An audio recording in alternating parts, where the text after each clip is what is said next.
2 SKS ya? Iya. Ada 14 pertemuan.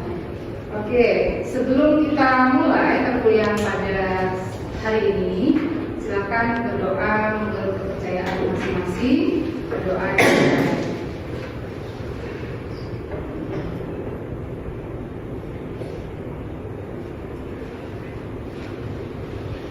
Berdoa selesai.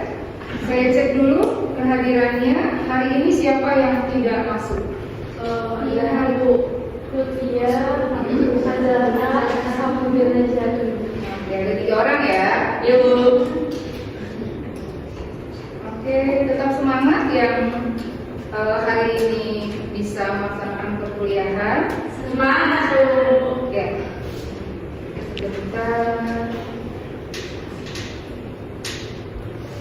Kita ada review dulu. Nanti saya tunjuk beberapa orang ya untuk menyebutkan kata-kata mutiara hari ini. Asik. Oke, silakan kata-kata mutiara hari ini. Tetap semangat, jangan pantang menyerah. Oke, satu lagi. Meskipun sudah capek, lebih baik beristirahat daripada menyerah.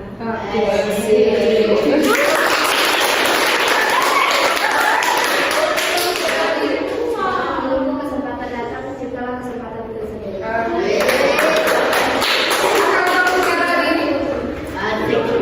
Tetap tentang mahasiswa, kata-kata mutiaranya sangat bagus sekali. Oke, kita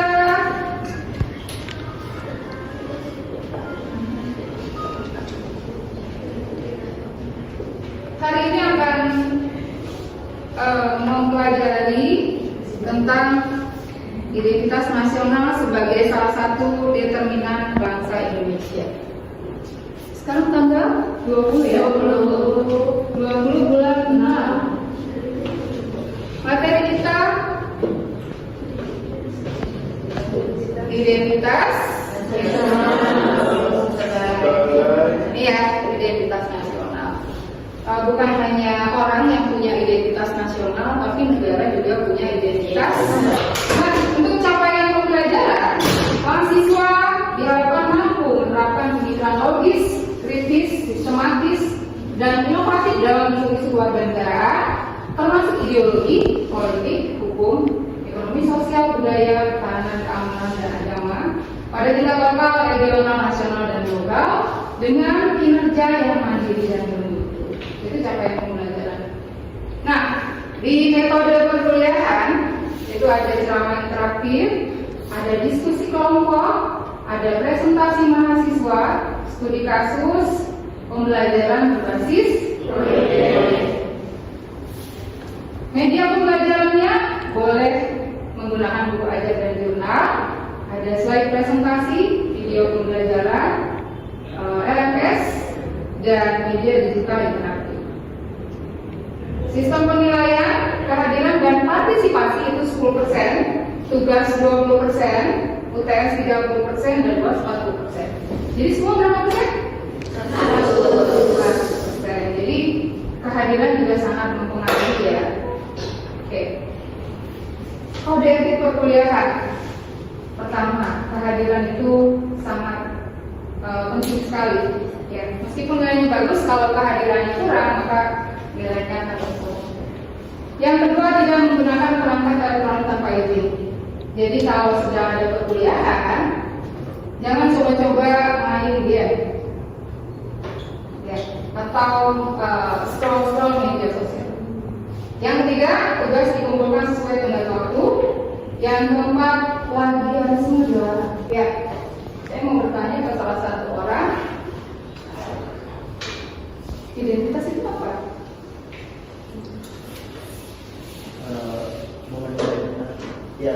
Mengenal diri, Bu. Mengenal diri. Oke, boleh. Apa identitas? Kalau berdasarkan nasional itu tertulis pada diri dan ciri khas bangsa. Oke, ciri khas bangsa kita gitu ya.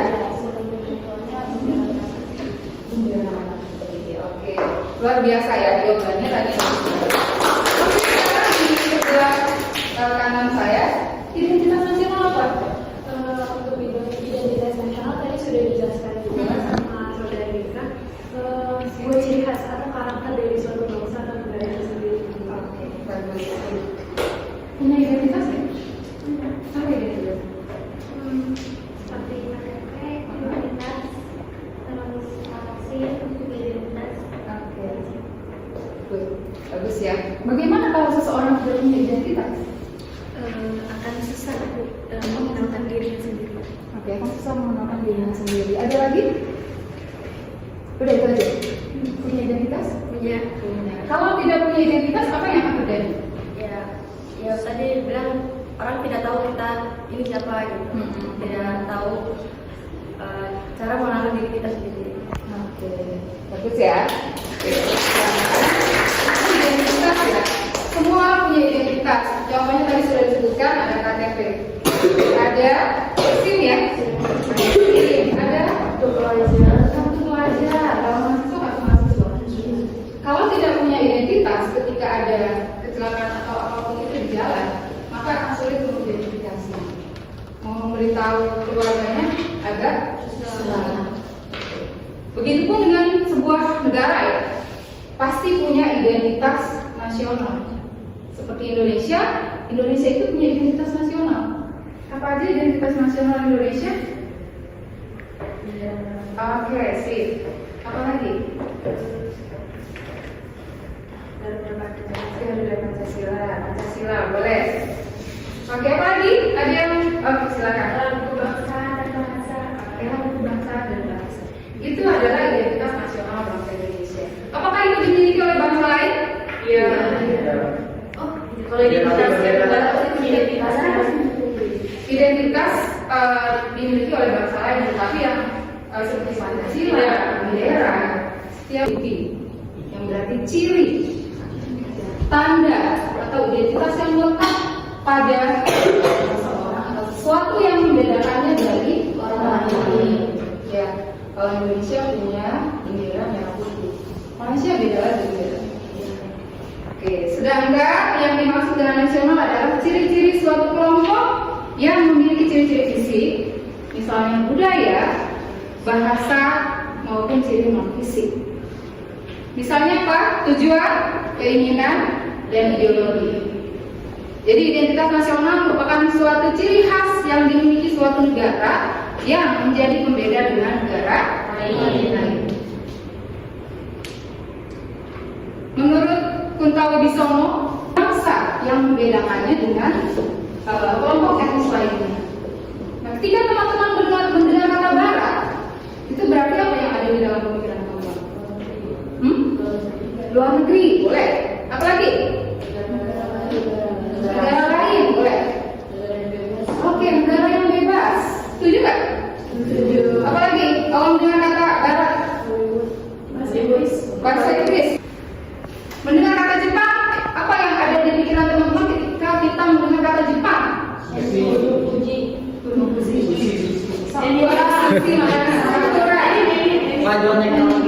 Kemajuan teknologi. Apa? Robot ya? Iya. Terima kasih. Artinya masyarakat berteknologi tinggi, tetapi tetap memiliki tradisi timur ya. Beda di Jepang dengan di Barat. Jepang itu masih sangat kuat tradisi ketimurannya. Ya, bahkan kita lihat kalau di jalan mereka kadang mobil lewat itu gini ya, gitu ya. Iya, itu tradisi timur. Bagaimana dengan Indonesia? Koruptor. Bagaimana dengan Indonesia? Orang asing yang datang ke Indonesia akan terkesan dengan keramahan dan kekayaan budaya. Dulu itu seperti ini ya. Dulu seperti ini. Orang asing yang datang ke Indonesia akan terkesan dengan keramahan dan kekayaan budaya kita. Nah, kalau menurut teman-teman, apakah pernyataan ini valid?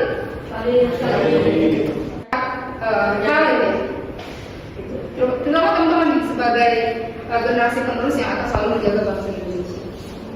Jadi kalau ada orang asing datang ke Indonesia, dia punya kesan bahwa Indonesia ramah dan budayanya sangat kaya.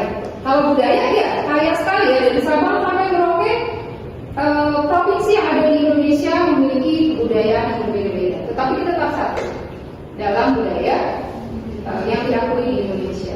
Contoh, kalau di Bali ya, dia punya budaya sendiri. Mayoritas agama Hindu. Ya, ada kalau di Bali itu ada ya tari-tarian ya, terus ada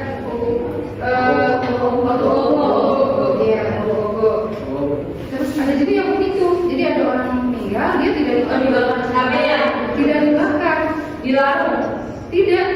Jadi dibawa ke salah satu tempat yang ada pohonnya. Ada budaya di salah satu daerah yang mayat itu disimpan. Ya, kalau setiap beberapa tahun itu diganti baju. Ya, di Indonesia mayoritas Muslim ya, tetapi kita saling menghargai, tidak menjudge negatif. Ya, oke, kita lanjutkan. Menurut Sumarno Sudarsono, identitas nasional muncul dalam 3 fungsi, yaitu sebagai indikasi adanya atau eksistensi. Ya. Bangsa tanpa identitas tidak akan ada dalam kehidupan suatu bangsa. Gitu ya. Kalau manusia tanpa identitas, raganya ada, tapi dia akan sulit melakukan sesuatu. Karena kita sekolah aja harus ada identitas ya. Bangsa sulit ada kalau tidak ada identitas nasional. Yang kedua, mencerminkan keadaan negara dan menunjukkan kedewasaan jiwa, menuntut dan memperjuangkan kekuatan dan kemampuan negara. Ya, hal ini tercermin dari keadaan negara secara keseluruhan, khususnya keadaan pertahanannya. Yang ketiga, membuat perbedaan dengan negara-negara lain di dunia, dan identitas nasional terbuka untuk makna baik ya, agar tetap relevan dan fungsional dalam realitas sosial negara berkembang. Faktor yang mendorong lahirnya identitas nasional, yang pertama faktor objektif, yaitu meliputi faktor geografis, ekologis, dan demografis. Ini mempengaruhi atau yang mendorong identitas nasional, adanya identitas nasional. Yang kedua, faktor subjektif, yaitu sejarah, sosial, politik, dan budaya yang dimiliki bangsa Indonesia. Ada yang tahu sejarah yang dimiliki bangsa Indonesia? Oke, sejarah proklamasi salah satunya ya. Menurut Robert de Ventos dalam bukunya tentang Power of Identity, bahwa identitas nasional memiliki 4 elemen kunci, yaitu primer, elemen utama, elemen pendorong, elemen tarik menarik, dan elemen reaksi. Nah, karakteristik identitas nasional yang pertama adalah budaya. Di sini ada orang Sunda. Ada siapa? Sunda. Budaya orang Sunda. Jengkol, bisa? Bisa. Ya, itu harus dilestarikan ya. Gitu, karena kalau tidak dilestarikan itu akan hilang.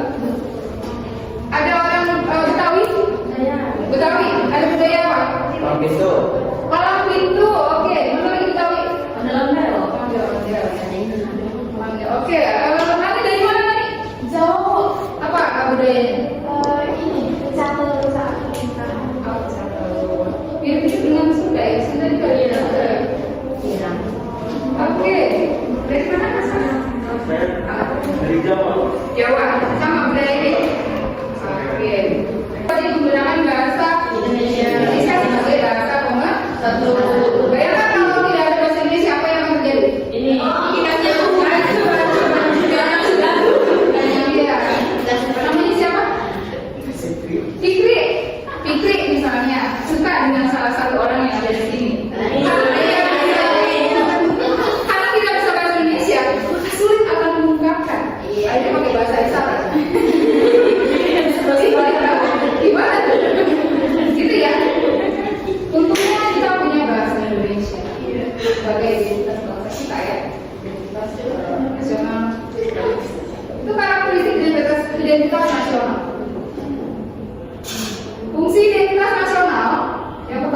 sebagai nilai pemajukan atau persatuan.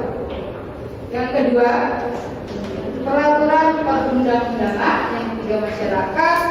Yang keempat, pemerintahan. Yang kelima, sebagai komunikasi untuk kehidupan sehari-hari. Oke, identitas nasional sebagai karakter bangsa Indonesia.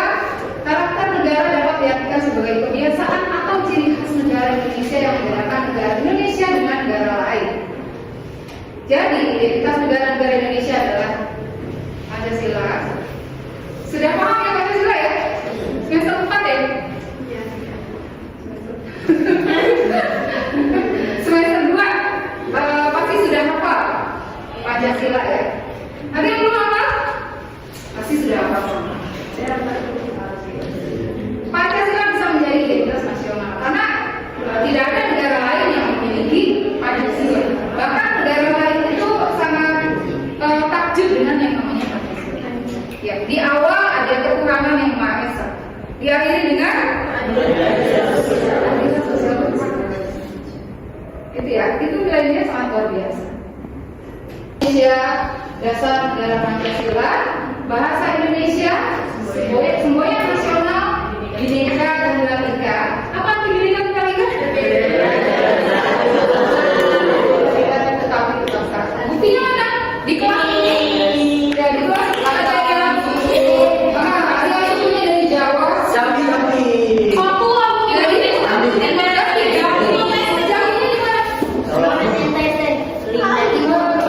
itu bukan laut atau pegunungan? Oh, laut nggak ada. Apa yang unik di sana? Pegunungan. Oke, ada suku anak dalam ya di sana. Pernah ke sana nggak? Pembangunan soalnya dekat banget sama saya. Apa uniknya suku anak dalam? Uniknya sebenarnya nggak ada yang unik, mana apa? Dia kan ini bu, dia bikin rumah, maksudnya nggak ditinggalin.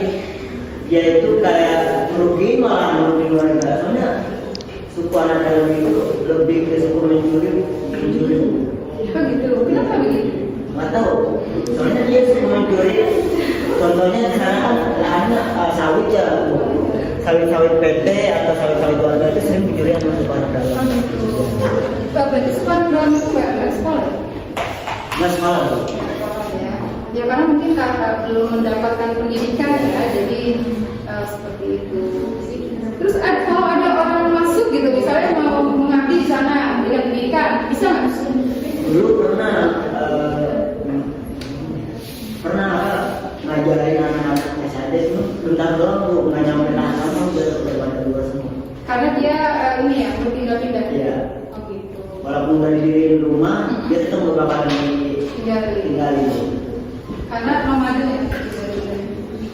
Oke, terima kasih. Oke, kita lanjutkan dari Bhinneka bendera nasional merah putih ya. Bendera UUD 1945. Nah, identitas negara kita telah dirusak oleh guncangan eksternal. Budaya barat yang akan masuk ke negara kita akan segera terserap ke dalam kelas sosial. Ya, jadi teman-teman di sini sudah punya budaya barat? Sudah ada.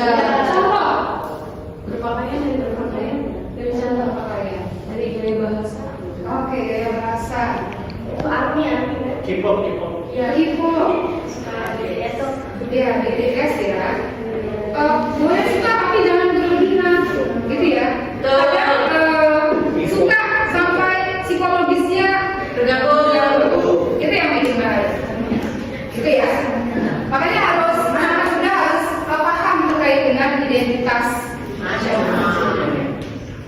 Orang-orang secara singkat memperkenalkan budaya barat yang tidak mengikuti sekolah itu. Apa misalnya ya? Apa itu budaya barat ya? Dari budaya barat. Ya, apa sih yang kelihatan dari apa? Dinding atau bebas. Bebas. Jadi apa itu pilih bebas? Nggak mandi.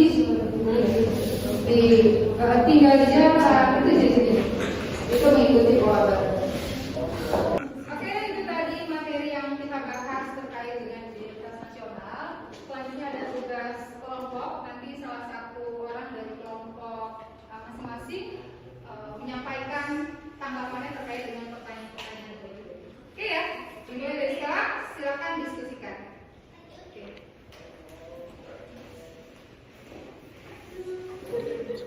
Ayo, siapa dari sini? Nani. Ya, oke. Ini.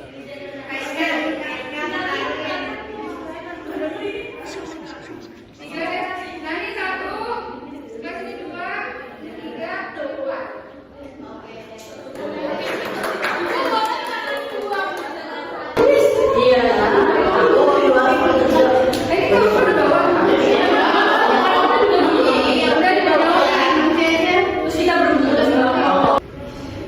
Kalau begitu kita apa sih? Ya, silakan. Dan aku izin Bu, untuk pertanyaan pertama tadi kan terkait apa yang Anda pahami tentang identitas nasional dan bagaimana peranannya dalam kehidupan berbangsa dan bernegara. Tadi sudah dijelaskan terkait identitas nasional itu berupa ciri atau tanda yang dimiliki suatu bangsa atau negara sebagai tanda pengenal dan pembeda dari negara-negara lainnya. Nah, untuk peranannya itu perannya sangat penting untuk sebuah bangsa atau negara ya, karena itu yang akan menjadi ciri khas dan mata dari suatu negara untuk dilihat dari negara lain ataupun melihat negara lain. Oke.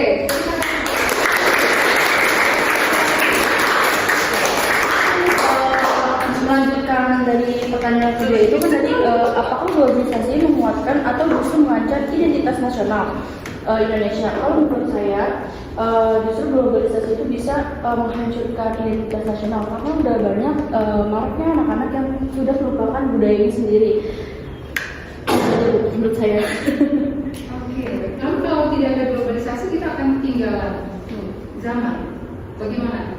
Nah, itu nanti buat kayak bagaimana cara menanganinya bakal dilanjutkan oleh jawaban dari kelompok sebelumnya. Karena di kelompok sebelumnya juga kan ada pertanyaan tentang cara mengatasi globalisasi tentang identitas itu. Oke, jadi kalau menurut teman-teman globalisasi itu penting nggak sih? Penting ya. Penting ya. Globalisasi itu memang harus ada, kita harus mengikuti ya, tetapi harus disaring atau difilter sesuai dengan kepribadian bangsa kita. Kita punya Pancasila, nilai-nilai Pancasila bisa menyaring globalisasi dari luar. Seperti itu ya. Oke, sip. Baik.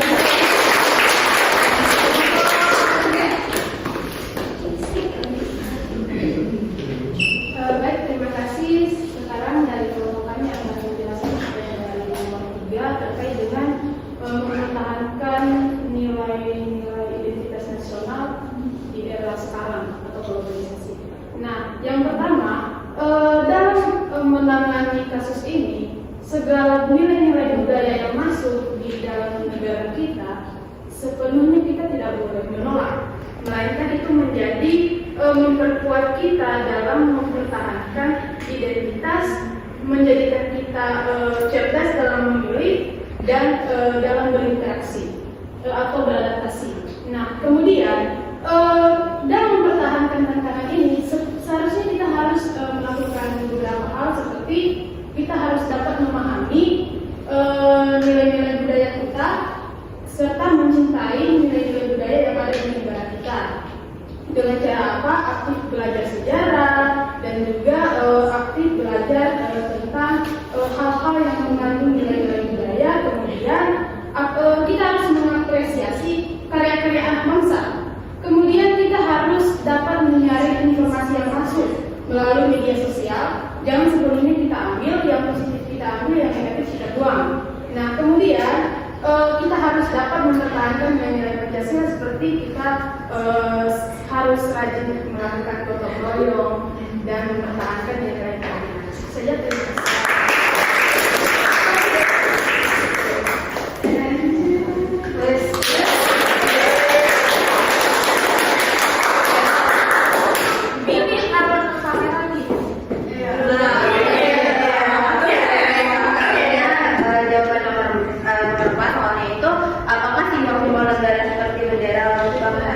dan bahasa Indonesia masih menjadi identitas nasional yang kuat dari masyarakat saat ini.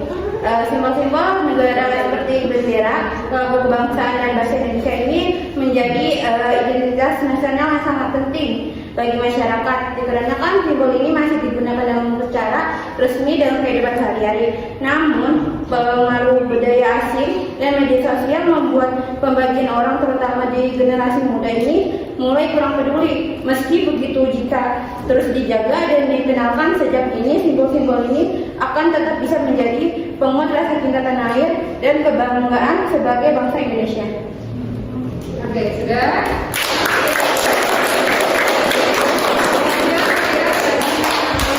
Dari rekan mahasiswa, 4 pertanyaan tadi sudah terjawab. Boleh duduk kembali. Terima kasih, Ibu. Terima kasih, Bu. Akhir perkuliahan ya. Kesimpulan pada perkuliahan hari ini, identitas nasional merupakan fondasi utama dalam membentuk arah pembangunan dan karakter suatu bangsa. Sebagai cerminan dari nilai-nilai luhur, sejarah, budaya, dan cita-cita bersama. Identitas nasional berperan penting dalam membuat rasa persatuan dan kesadaran kehidupan negara. Dalam konteks pembangunan, identitas nasional menjadi pedoman moral dan etika yang membimbing kebijakan agar sesuai dengan jati diri bangsa kita. Dan dalam pembentukan karakter, identitas nasional menanamkan sikap cinta tanah air. Tak kenal maka tak sayang ya. Jadi kalau kita tahu apa bendera kita, ideologi negara kita, semboyan kita, lagu kebangsaan kita akan semakin mencintai Indonesia. Itu ya. Kita akan kita lihat bendera merah putih ada rasa yang berbeda. Ya. Ketika mendengar lagu kebangsaan ada rasa yang berbeda. Melihat Pancasila akan ada rasa yang berbeda. Rasa cinta terhadap tanah air. Oke, toleransi dan semangat bangsa. Oleh karena itu menjaga menguatkan dan merevitalisasi identitas nasional adalah langkah strategis dalam menciptakan bangsa yang berdaya saing tinggi, tetapi tetap berakar pada nilai-nilai asli bangsa Indonesia. Tanpa identitas nasional kokoh, pembangunan dan pembentukan karakter bangsa akan kehilangan arah dan makna. Ya, bayangkan kalau kita tidak ada Pancasila, karakter kita tidak sesuai dengan nilai Pancasila, maka bisa jadi negara kita akan hancur. Iya, semangat tetap paham dan mengimplementasikan ya nilai-nilai Pancasila agar identitas nasional kita tetap terjaga. Oke, terima kasih banyak. Selamat siang. Jangan lupa teman-teman, pertemuan berikutnya kita akan mempelajari tentang